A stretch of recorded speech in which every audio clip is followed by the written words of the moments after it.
What's up, tribe? Thank you for being here and welcome to my channel.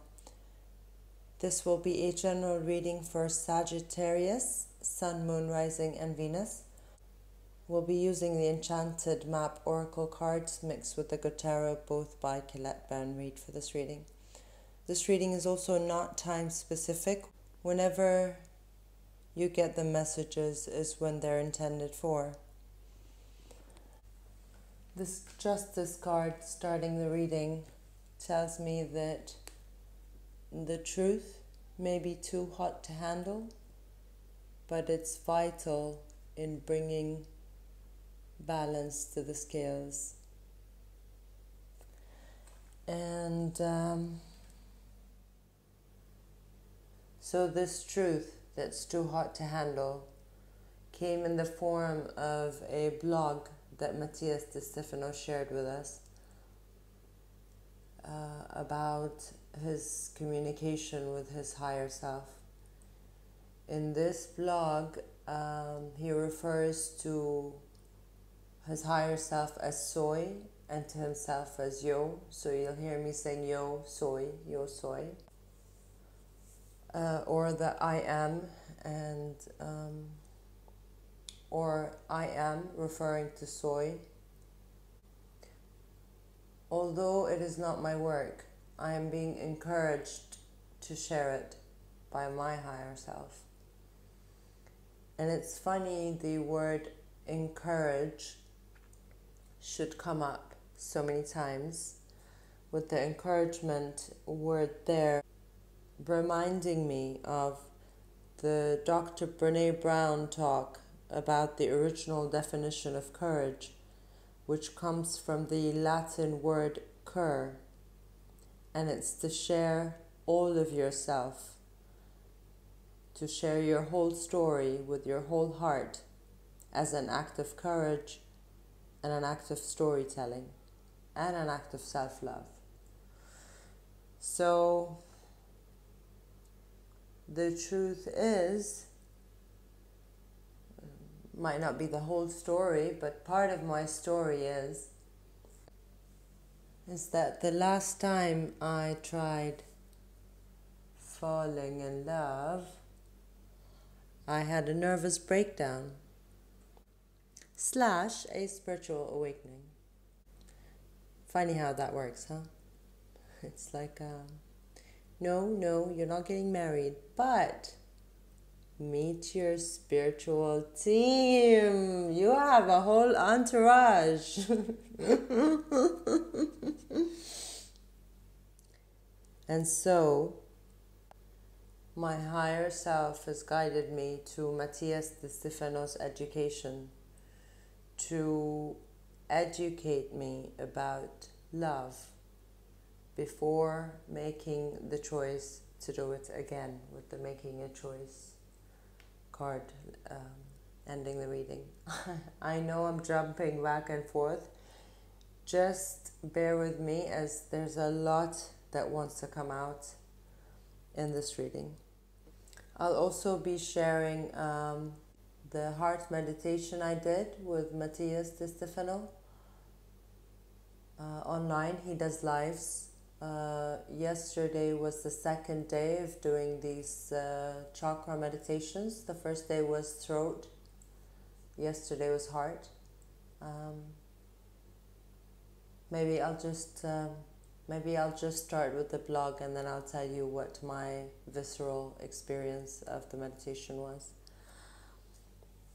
So, Matias asks, soy, why do we always associate love with the heart?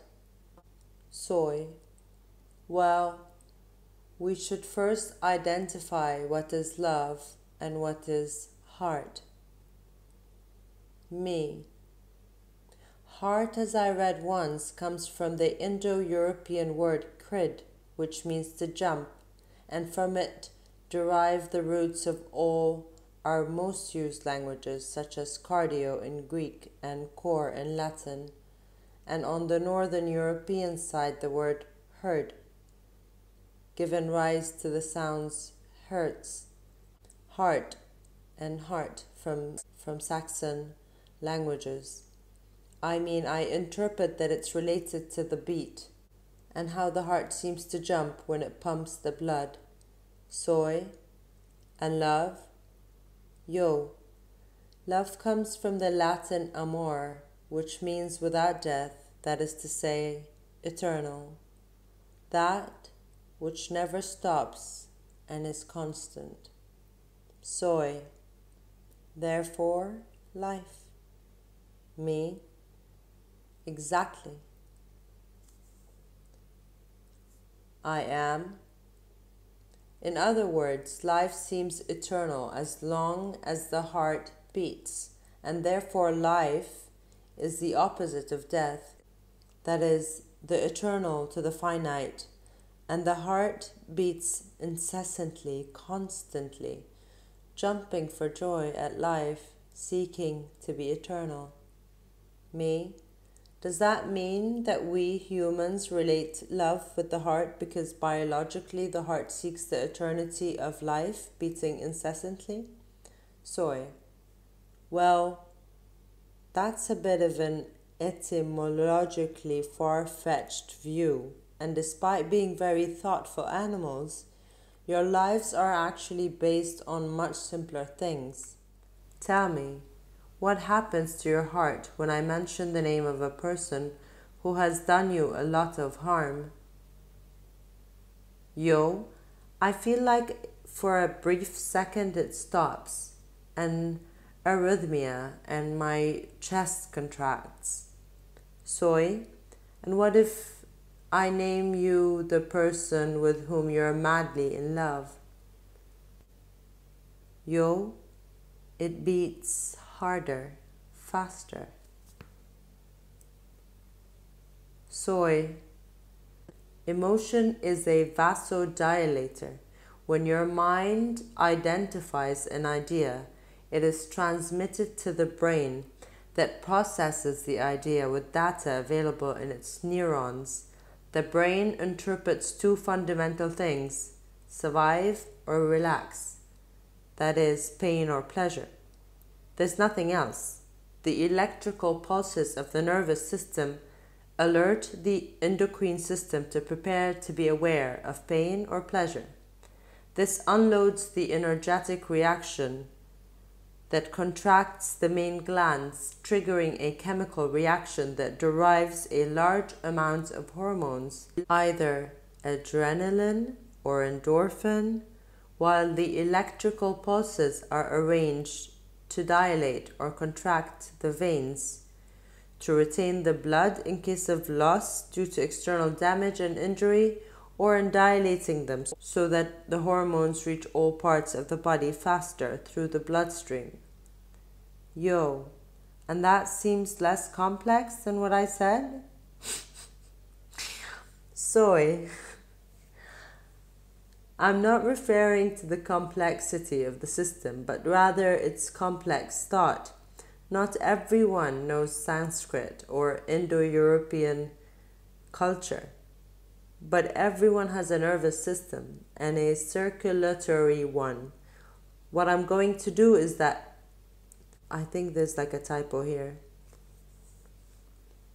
because it says what I'm going to do is that emotions are very simple. And I think he's saying what I'm going to say is that emotions are very simple, and they are all related to the pulses of blood circulation and the hormones that run through your body. Therefore, when we feel pleasure, the heart beats faster to carry more endorphin and dopamine, and in certain cases, adrenaline, to the organs and muscles. For this reason, when one falls in love, one feels the heart is going to explode, and feels that it can do anything, that it has no limits, that this feeling can be eternal. Amor, love. In tongue Saxion, we're much more precise in what they feel. Pleasure, desire. A word that in Indo-European is said labiati. I don't know if I'm pronouncing it right, but it's Lubiati, giving rise to the word lufu. live, love, being the root of libido and lust. Yo, so love is an energetic pulse that makes the glands react and dilates the veins to secrete hormones that produce sensations of pleasure or pain, right? Soy, yes, it's fantastic, isn't it? Yo, well, not so much. Soy, why? Yo, because it makes us feel that everything we feel is frivolous, mechanical, and practically meaningless, reactionary. Soy, well, you asked me for the relationship between the heart and love, not the meaning of it. Ask the right question. Yo, what is love? Soy, love is the human interpretation of cosmic pulses, of the universal heartbeat. Everything is love. The universe is love because it arises from the beats of the cosmos. When in the beginning of all things, the cosmos expressed itself by exhaling its inner potential, the echo resounded in waves that were eternally replicated to infinity. The idea became imagination. The imagination became intentions. The intentions resonated in vibrations, and they became energy. Energy took patterns, and these gave rise to matter, which manifested itself in a matrix of creation. The matrix created the fabrics of the realities, and the realities were transformed through vibrations, which were called rhythms. And these rhythms created the times, which modified the realities in different melodies, all crossed by the same harmony. The eternal pulse of the original idea. And when you manage to see it, feel it, connect to the magnificence of this truth, all the pulses of your being harmonize, finding pleasure. Because when you see this idea, your whole body wants to feel it. And therefore, it dilates its veins so that the information of what the mind sees can be felt in the cell of your body. It's called ecstasy. When humans say God is love, they should refer to this. Yo, wow. So it's as if the universe itself had a heart. And the cosmic pulses are like those neural reactions in our bodies. Soy, but the universe does not have a single heart, but billions and billions. They are all like gears in a very complex clock, all beating perfectly, pulsing the energy of the universe through time and space. Yo, so when the human talks about feeling love in the heart, he's not wrong. He is pulsing the energy of the universe. Soy, exactly. For biology is only a cosmic expression, a replica, an echo. To understand the idea of love, it must be separated from the poetic romance that human cultures have placed in it. Do you want to disaggregate and demystify it? Yo, of course. Soy, love can be seen as a philosophical concept related to the eternity of the universe, something that goes beyond us, an energy or essence that unites us. Biologically, it is related to libido, that is the different levels of pleasure generated in our body when feeling the pulses. But they are both the same. Look, the transcendence of a being can occur in several ways. But in matter, you basically have two that come together in the same concept, multiplication. You can multiply yourself like a starfish or a bacteria or a plant. Or on the other hand, you can reproduce. Both acts are painful because they involve dividing, breaking something of me to create a new me. So biology found a way to solve the fear of multiplication by generating hormones that turn pain into pleasure. So there is a natural pulse in living beings that forces them internally to seek to multiply. The vessels dilate, the heart pumps harder, the reproductive organs grow, and your genitals are suddenly related to your heart more than ever. Thus, the universe ensures to continue expanding, transcending, multiplying, and creating. Then, when a species has more cognitive development, it brings this impulse to culture, and from culture it makes it art, turns it into romanticism, and calls it falling in love. How then do you explain homosexual relationships that do not have a reproductive destiny?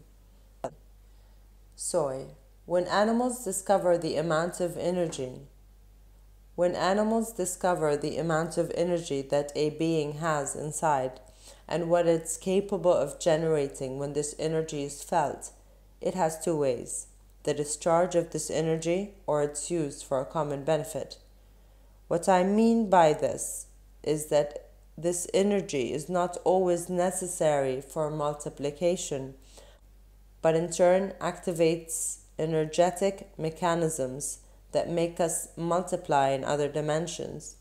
It is not all about third-dimensional world. Many animals use homosexuality as a natural process of energy symbiosis and survival, as do certain birds and mammals. Others, like humans, use it in turn as transcendence and creative energy. To get to other dimensions, you need this pulse, the sexual energy, the heartbeat. They are linked to the higher spheres of consciousness. Since the pulse is interdimensional, in other words, it does not matter with whom you feel this pulse. The important thing is what you do with it, and if it is for an organic and common good, and not only as a search to satisfy the biological organism. So the universal pulse, the cosmic heartbeat, as reproduced both horizontally and vertically. How do I know if I'm using this pulse well or not? Well, it's easy. Do you feel full or empty? That is the question you have to ask yourself. Observe. Contemplate the reaction of your body and psyche, and you'll know. But if I feel love, that is, if I feel infatuation in a way, it means that my energy is expanding, and it's good, not? Falling in love is the first energetic and biological process of the expansion of being. Then comes being in love, which implies balance. And then comes feeling love, which implies unity. To later get amor, simply, which implies freedom in both agents who had fallen in love. And that is the concept that we have romanticized.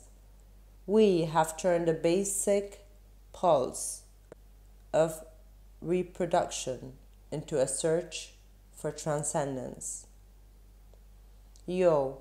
Love then is an energy, which is not the heart, but the whole body, at different levels, dense and subtle, but pulsating from the cardiac organ. It's the energetic engine that runs the machinery, the clock of eternity, of expansion.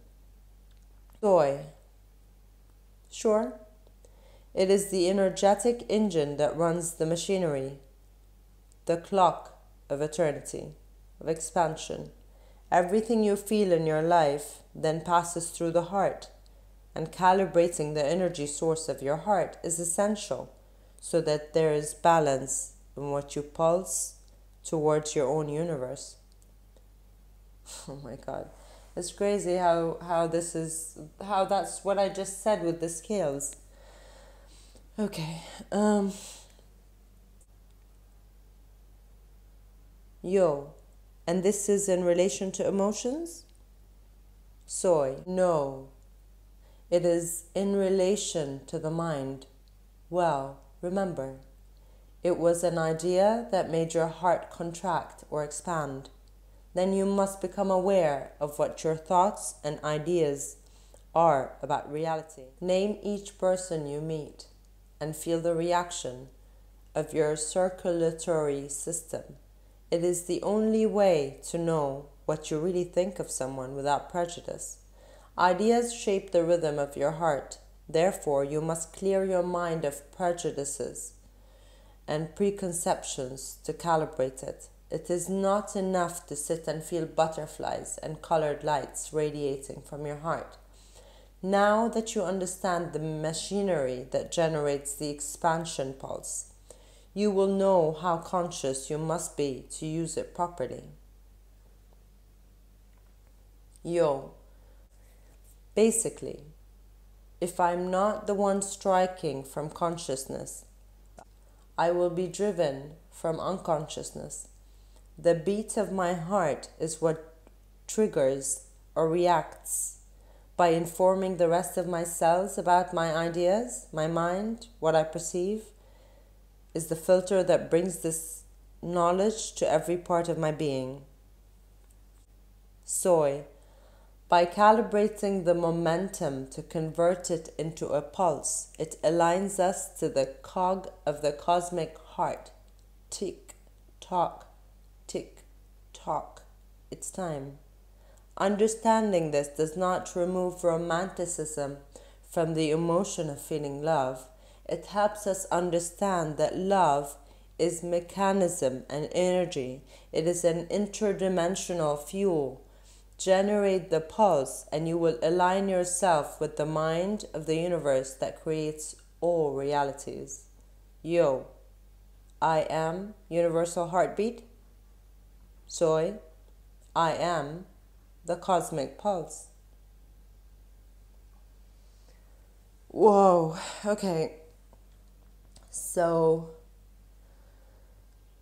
that was the blog that he wanted to share with us before the meditation.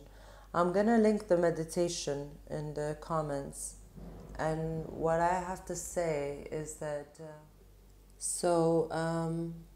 I actually read the blog after the meditation because I wasn't aware that he was sharing the blog to prepare us for the meditation.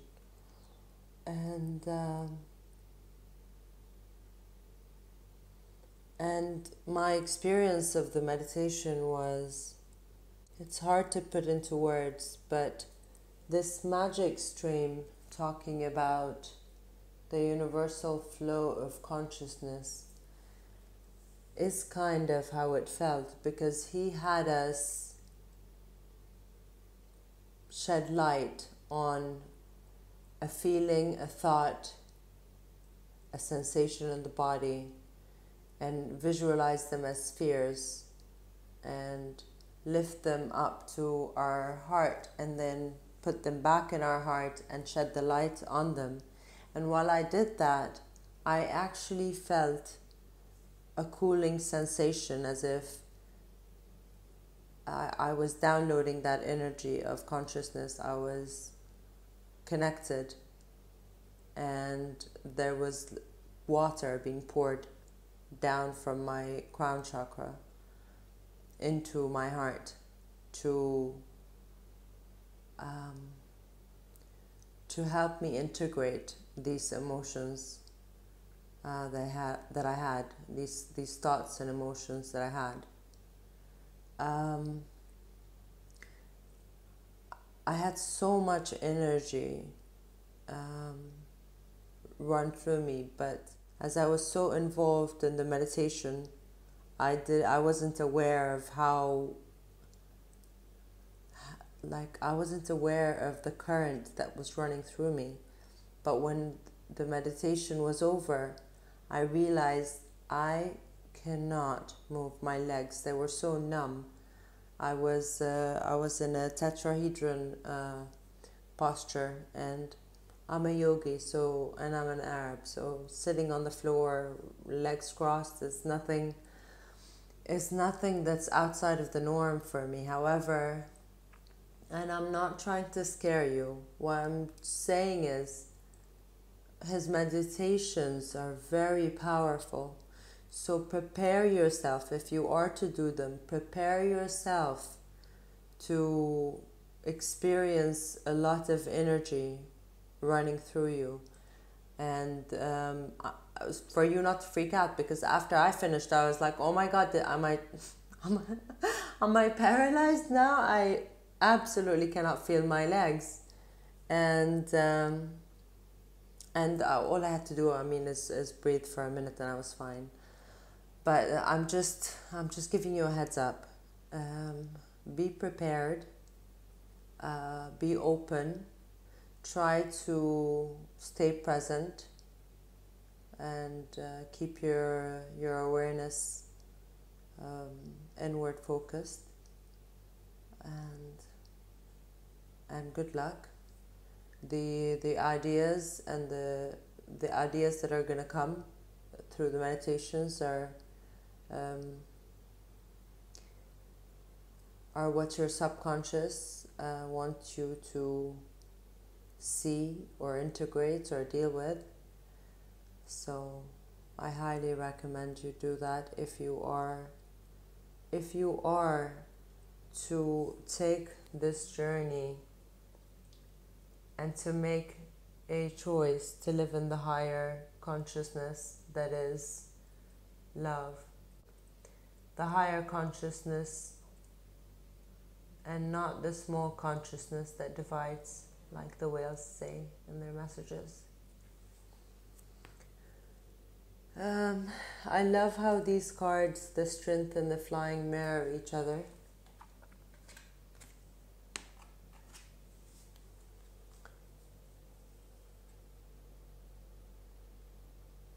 And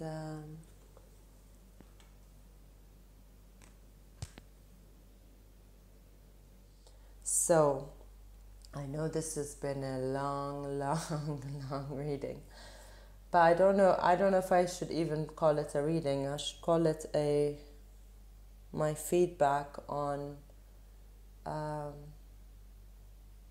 taking the I Am journey with Matias de Stefano.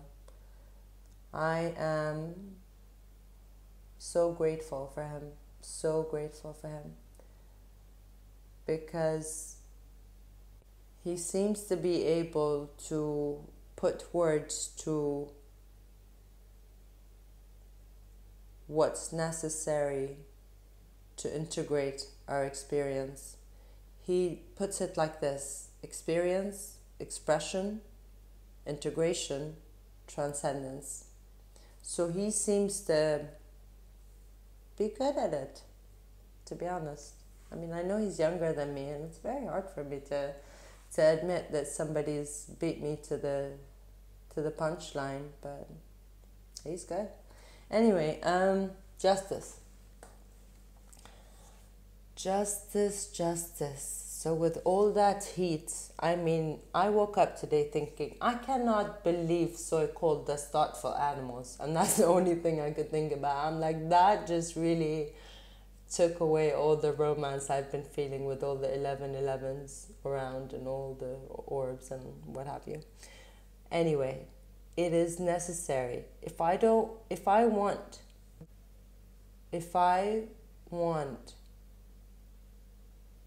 not to have another nervous breakdown the next time I open my heart, I might as well learn about the mechanism. Is it? Mechanism. I might as well learn about the mechanism. I might as well learn how it works. So, heat, the heat of the truth with the sword. Swords represent truths. Speaking your truth, living your truth. The flying card coming up next is seeing everything from Source's perspective. The hangman hangs upside down to see from Source's perspective. The flying card flies and sees everything from Source's perspective. The intention card tells me that with the intention to fertilize your heart with the truth, because the dandelion in the card, the dandelions fertilize the grass, right? So with the intention to fertilize your heart with the truth. And I'm noticing how the sphere and its perfection represents God. This article that I'm going to link up says all the planets, expressions of light and spiritual gifts take the shape of the sphere. The sphere is an energy exchange, the universal symbol of unity, wholeness, and completion. God is a sphere whose center is everywhere and whose perimeter is nowhere. Voltaire. The sphere is the essence of the divine feminine. It's the motherly womb of spirit. Everything, and yes, I do mean everything, can be created from a sphere. And it's funny because it also reminds me of that sentence from the poem I just shared by Nizar Qabbani. And he says, I have no ability to teach you anything, woman. Your breasts are spheres of knowledge. And so this is the knowledge of Mother Earth. And this card is a mirror of this card. So this knowledge, for me, this is the paragraph that says love is the human interpretation of cosmic pulses. And it says that with that knowledge, you can soar above the circumstances of your life situation and see from Source's perspective. But also there's something about that feminine energy, divine feminine energy. And even though there's a woman here, the sun represents masculine energy. And so I feel like the way in which he described the biology, the mechanism of how love works, is kind of that. It's that aspect of it, meeting this aspect. And there's something about when the two spheres meet, there's an eye in the middle. You'll see it in the article. And that eye in the middle is this flying perspective. When the romanticized feminine view meets the intellectual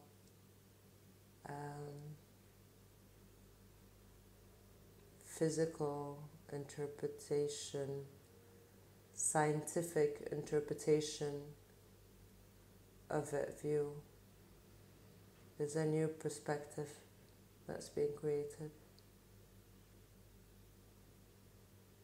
And it's incredible how all these master numbers are here. 11, 11, 22, 44. Look these master numbers up. I'm sure there's a message or two for you too. Then, When you have the truth and you have the strength to carry that truth, that new world, when you have fertilized your heart, when you have the intention to fertilize your heart with a new truth and to create new life. So amazing how this dandelion now seems to be what's fertilized this ground and created this tree. So when you have the strength to do that, and you have the strength to be connected to your higher self, because that's the owl to me is intuition, deep knowing, ancient knowledge. It's higher self, connection to higher self. This queen of air to me is like the high priestess, and when she first came up, I was drawn to the flower on her pendant, and it's when Matias de Stefano's teachings first came to be so wanting to come to the light in my readings, I was guided to them because of that 8-pointed star, because I wanted to know what it meant. And I thought, who better than him? He explains all these sacred geometry shapes. He has a way of simplifying. He has a way of explaining the universe through these shapes. It's truly fascinating. I'm trying to look for the... So when this card came up, I was looking up the meaning of this 8-pointed star, which led me to Matias de Stefano's education. He doesn't like to call it teachings, so I should be aware of that. So I'm gonna call it what he likes to call it. And he says it's because education means to bring out what you have within, and to teach is to kind of impose your own truth or your own perspective on others. Anyway, back to this Hierophant. Usually it's a man, right? But in this card it's a woman, and it's as if she's saying this is what you're looking for. I'm bringing this to the light.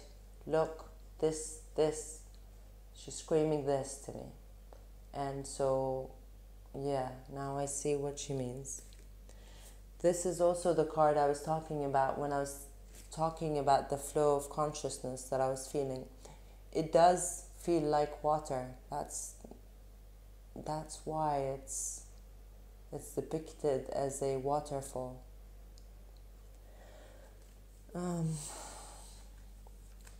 So, connection to higher self is encouraging you to do just that, to flow that stream, that magic stream, that flow of consciousness into the tower. The tower for me is you, your being. And it's asking you to flow the light of consciousness through all the dark hallways in this tower. All the dark places where you've hid your sorrow, where you've hid your disappointment, where you've hid your resentment and anger, and anything that's that can be integrated, that can be dissolved by the light of consciousness.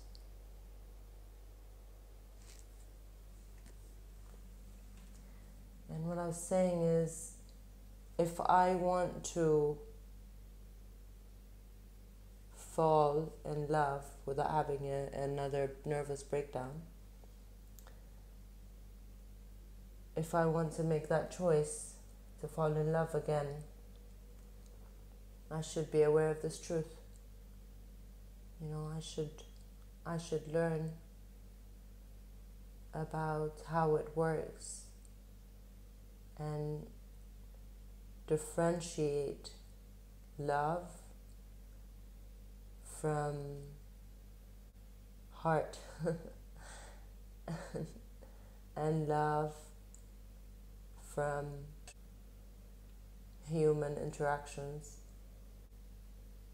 or human dynamics.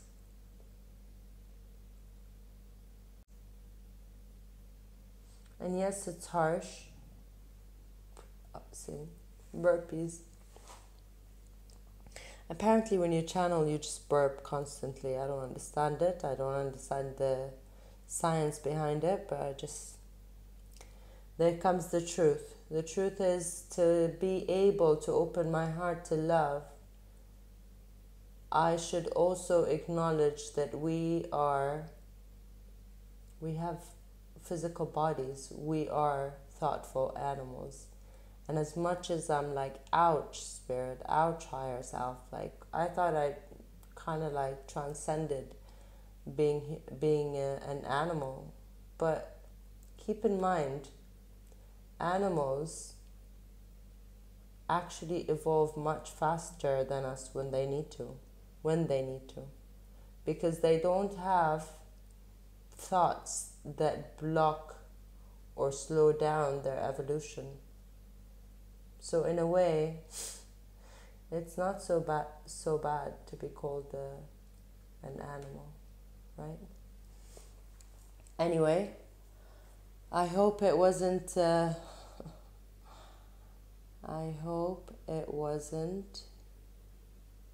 Can you see that fly on the flying?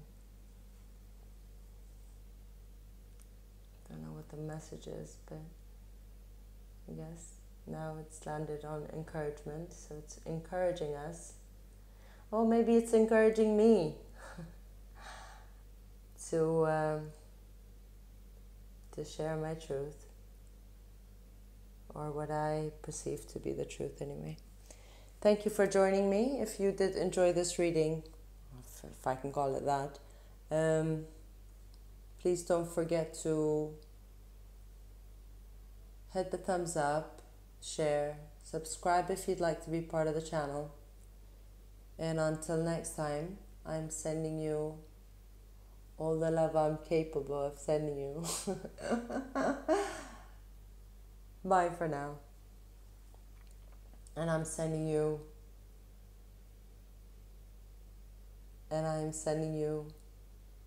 cosmic love, at the risk of sounding corny. Until next time, bye for now.